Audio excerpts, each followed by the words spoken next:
ایک حدیث امام کی، امام سے پوچھا گیا کہ اللہ تعالیٰ نے یہ سارے جو فروٹس اور ویجیٹیبلز ہیں ان کو ایسے کیوں خلق کیا ہے کہ یہ کچھ دنوں بعد سوکھ جاتے ہیں، خراب ہو جاتے ہیں، اسپوائل ہو جاتے ہیں؟ امام نے کہا کہ اگر اللہ تعالیٰ انہیں ایسے خلق کرتا کہ کبھی بھی خراب نہ ہوتے تو تم درہم و دینار کی طرح انہیں بھی ذخیرہ کر کے رکھ لیتے. اب یہ کہ سائنٹیفکلی ہم نے یہ طریقہ تو بنا لیا کہ فرض کیجئے کہ وہ کہ جو ایک دن میں خراب ہو جاتا یا 2 دن میں خراب ہو جاتا اسے ہم 1 مہینے کے لیے پرولونگ کر سکتے ہیں، 1 سال کے لیے کر لیتے ہیں. لیکن یہ تو نہیں نا کہ بینک اکاؤنٹ کی طرح 50 سال تک وہ ویجیٹیبل پڑا ہوا ہے. اگر اللہ تعالیٰ ایسے رکھتا اس معاملے کو کہ اس کیمیکل ری ایکشن کی وجہ سے ان میں کوئی خرابی نہ ہوتی تو امام نے فرمایا کہ تم درہم و دینار کی طرح انہیں بھی سال ہر سال دہائیوں تک جمع کر کے رکھتے، کسی کو نہ دیتے آگے بھی، اپنے لیے اسٹور کر کے رکھتے. تو اللہ تعالیٰ نے تسلی دی کہ کتنے ہی چوپائے ایسے ہیں کہ جو ہم نے خلق کیے ہیں کہ جو اپنا رزق اٹھا کے نہیں پھرتے، ہم انہیں روز نیا رزق دیتے ہیں. سبحان اللہ. تو اللہ انہیں بھی رزق دے گا، وہی آپ کو تمہیں بھی دے گا. بات ضروری. اچھا یہاں پر اب میں رزق مادی کی بات کر رہا ہوں فی الحال، رزق معنوی نہیں. اللہم ارزقنا توفیق الطاعہ وبعد المعصیہ وصدق النیہ وعرفان الحرمہ واکرمنا بالہدی والاستقامہ. رزق کی بھی تو الگ الگ اقسام ہیں. تو رزق جو معنوی ہے وہ رزق معنوی تو پھر وہ بھی رزق ہے. آپ کے دماغ میں سوچنے کی صلاحیت رزق ہے، آپ کی سماعت رزق ہے، آپ کی بصارت رزق ہے، آپ کے لیے ہدایت رزق ہے، توحید کی نعمت رزق ہے، رسالت کا عقیدہ رزق ہے، ولایت کی نعمت رزق ہے. تو یہ تو ہے ہی صرف رزق اپنے مقام پر. لیکن رزق مادی میں بھی اللہ سبحانہ وتعالیٰ نے کہا کہ ہم نے جانوروں کو اس طرح سے نہیں خلق کیا کہ وہ روز یعنی وہ پہلے سٹور کر کے کچھ ایسے کہ جو روز رزق حاصل کرتے ہیں.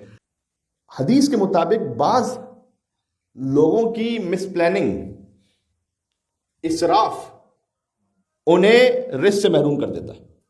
الذین اذا انفقوا، قرآن کی آیت ہے کہ جب وہ انفاق کرتے ہیں تب بھی اسراف نہیں کرتے. ایک شخص آیا، بلکہ سفر کر رہا تھا امام صادق علیہ السلام کے ساتھ، حج کا سفر تھا. اللہم صلی علی محمد و علی محمد. کوئی امام سے سائل آیا تو امام نے اسے عطا کیا، دوسرے سائل کو عطا کیا، تیسرے سائل کو عطا کیا. چوتھا سائل جب آیا تو امام نے کہا کہ ہم تمہاری دعا کریں گے. تو صحابی نے کہا کہ مولا آپ نے ان 3 سائلوں کو عطا کیا، اسے کیوں نہیں عطا کیا؟ امام نے کہا کہ مجھ پر. اب دیکھیں امام علیہ السلام کے بعض کام ہم اور آپ کی سطح کے انسانی ہدایت کے معاملے کے لیے، ٹھیک ہے، ورنہ وہ زمین و آسمان اللہ سبحانہ وتعالیٰ نے انہیں اختیار میں دیے. امام نے کہا کہ اس وقت نہیں تھا اتنا مال کہ میں اسے دیتا، اور جو تھا وہ چونکہ میں واجب النفقہ ہوں، یعنی گھر والوں کے لیے اور اولاد کے لیے واجب ہے مرد کے لیے نفقہ پرووائڈ کرنا، لہٰذا وہ جو واجب ہے مجھ پر وہ اسے نہیں دے سکتا تھا.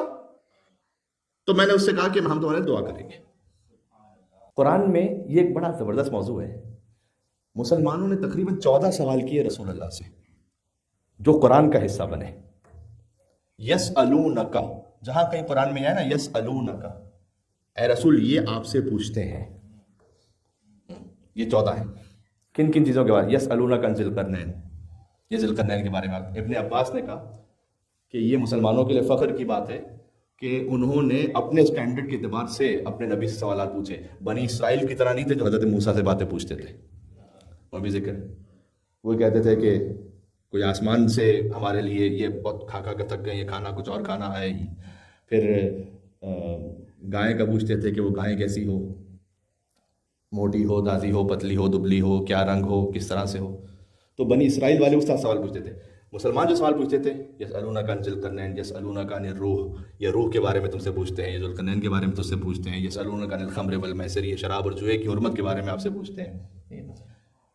یسألونک ماذا ینفقون، یہ آپ سے پوچھتے ہیں. اس میں سے ایک آیت یہ ہے، یہ آپ سے پوچھتے ہیں کہ ہمیں انفاق کیا کرنا چاہیے.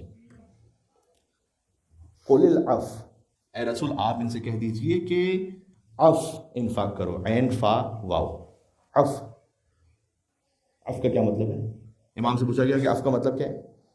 امام نے فرمایا کہ عفو کا مطلب ہے کہ نہ اتنا روک دو کہ بخل کہلائے، نہ اتنا دے دو کہ اسراف کہلائے. یہ انفاق کرو. یہ ہدایت کس طرح سے اللہ سبحانہ وتعالیٰ نے حتیٰ انفاق کے سلسلے میں